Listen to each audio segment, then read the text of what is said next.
the word itself is not a Nahuatl word that means artist in English. It is to say that my art is my life. I can choose and create whatever it is I want. The tools by which I construct it is my yes and my no. Everything is constructed by yes. If you look all around in your life, everything you see that you believe in, you said yes to. Everything you don't believe in, and it's not in your life. So basically, in that tools, my art is my life. And at the very core of it is me. So I can shape it to be the most beautiful heaven, or I can shape it to be the most perfect hell, as long as it is my choice. And that's the whole point, to be aware that it is my choice. The Four Agreements is the book that my father wrote, according to what my family has told me. Well, my father, when he began to learn everything about our Toltec traditions, he learned a lot about Quetzalcoatl, Tezcatlipoca, and he realized that all these teachings were basically creating fanaticism throughout, well, everyone who taught it. So basically, instead of actually hearing the lessons, people were wanting more the spirituality, no, not necessarily the spirituality, but the ideas, the concepts. Quetzalcoatl, Tezcatlipoca is the equivalent of Dungeons and Dragons for us in pop culture, pretend to be a role, and the lessons were completely lost. So from that, my father began to modernize it, to adapt it to modern day society in a language we can all understand. And from there, the Four Agreements were born. So you can say that it's an adaptation of old lessons, but in reality, it's basically my father's understanding of those lessons and him breaking it down. Of course, you can say that probably when he first heard it, there might have been a lot of fanaticism behind it. But from where he understood it, he just basically translated it and put it, this is how I understand it, which is part of our art. How do I fit in? Well, that's the question. Is it a movement, or is it just an idea and a philosophy? You can say that the Toltec community, or we could say the Toltec tradition, is more of a philosophy rather than a religion or anything like that. We don't call ourselves, or we don't refer to ourselves as a religion. This is just a philosophy. So you can say that if there's a movement, it's just an individual movement, as in it doesn't really embark a whole group of people, but it also results to one individual saying, this is what I agree with, this is what I don't agree with. In that essence, the movement or the revolution that would happen in our minds comes because this is what we want, as opposed to this is what I have to do in order to find freedom. So you can say what my position is in that. You can say movement or whatever else you want to call it. Is basically I'm sharing what I know. And even different, it may be even different from that of my father or my brother Jose. I say it from my point of view. If it resonates within who hears me, great. If it doesn't resonate, great. Because in hearing what I have to say, or what my dad has to say, or my brother has to say, at the very core is the person who receives that information who has the ability to say yes or no. So that's what we celebrate the most, freedom of choice.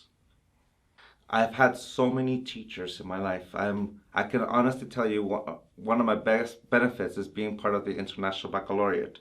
When I was in high school, my teachers at school were really impactful. So you can say that growing up, I had the culture of the Toltec as well as Catholic. But I also had my professors in my high school, my International Baccalaureate, and at UCSD, where I went to school.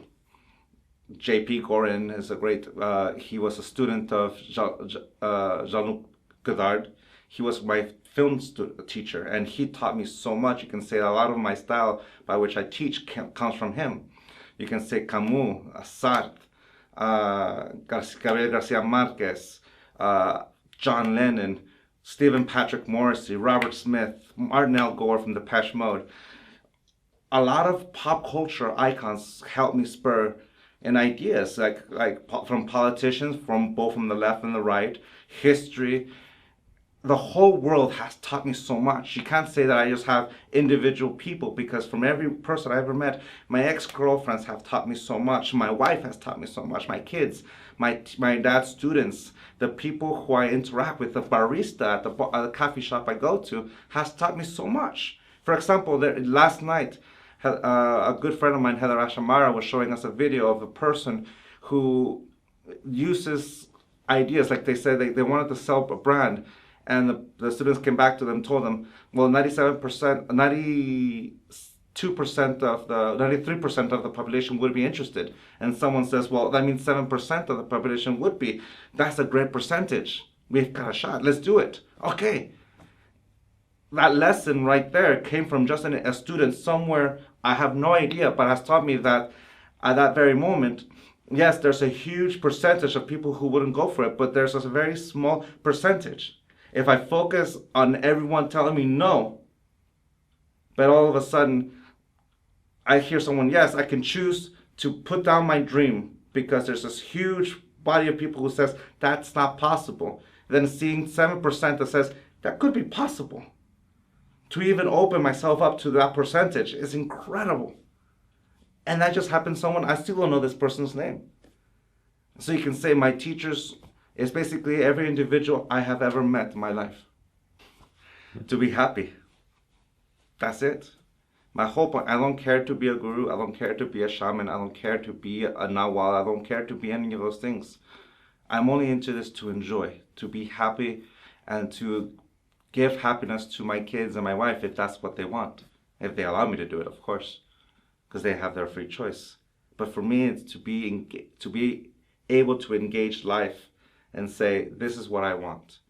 If this is what you want to life, great, we have this great communion. And that's my purpose.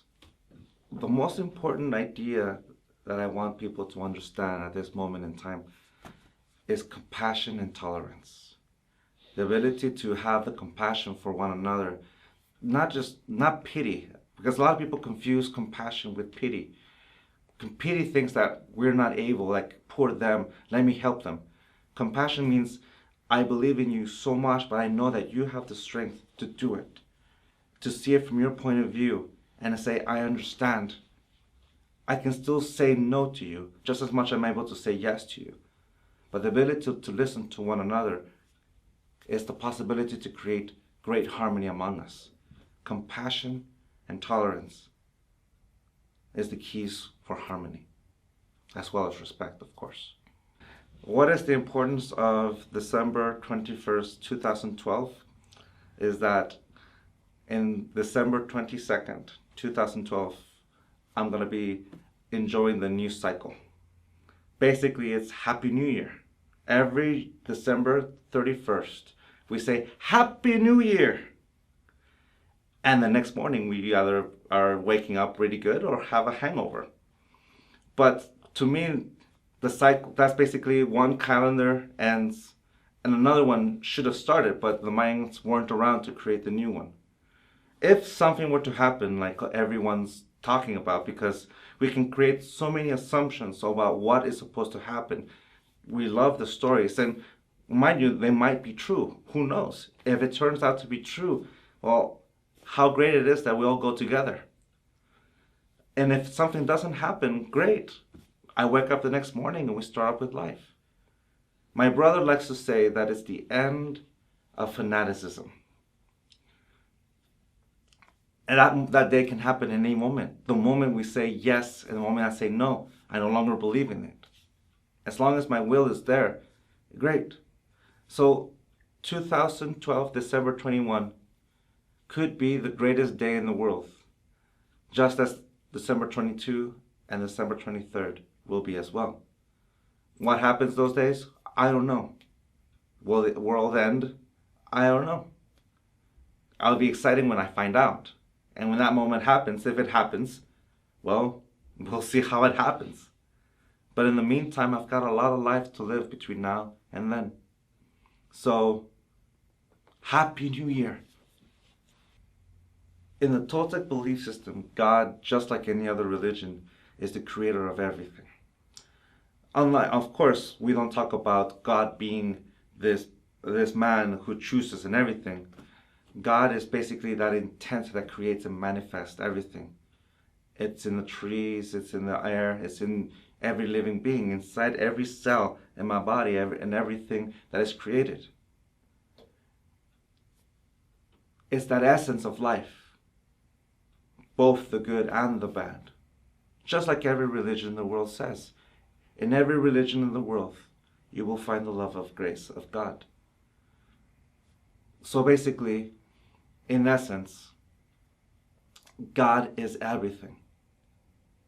The relationship we have with God is as an individual. We can choose to follow the religion we grew up with and listen to it and let it sing our praises. Because in my point of view, every religion in the world is right. What is the Toltec belief of the afterlife? For me, for that answer, I can only give you assumptions or stories that I've heard and the ones I like. Basically, because that's the choice, because I've never experienced it, at least from this point of view. When I experience it, I'll find out.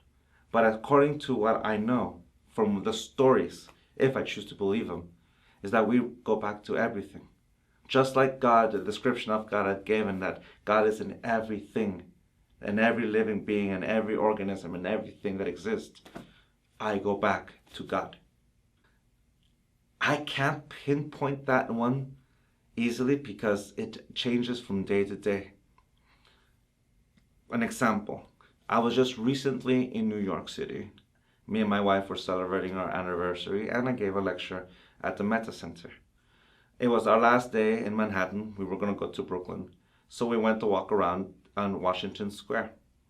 At Washington Square, there's all these people playing, and it was just peaceful. Like, with all the hubbub that was happening around the city, which is great, there was this one place where everything was just silent. And there was this piano player playing in the plaza, and he started playing Ave Maria.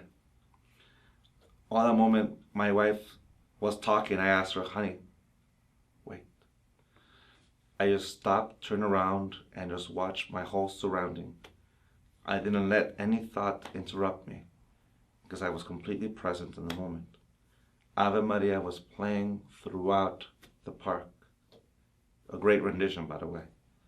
But as the song was playing live, I saw the kids, I saw the moms, I saw the grandparents, I saw the cars, I saw the vendors. Everything was perfect. Those little moments where I realized that I'm completely alive is one of the most greatest pleasures of earth. And it can happen in any given moment. That moment happened in the middle of a park. Sometimes I experience it when I'm eating, when I'm working, when I'm giving a lecture, when I'm hanging out with my wife, hanging out with my kids. It could come when I'm making love to my beautiful, beloved wife. It could come when I'm talking to complete strangers, when I'm having a piece of coffee. Whenever that moment, when I realize I am completely alive and I can be anything I want because I can choose to go in any direction in the world, that's a moment of pure pleasure.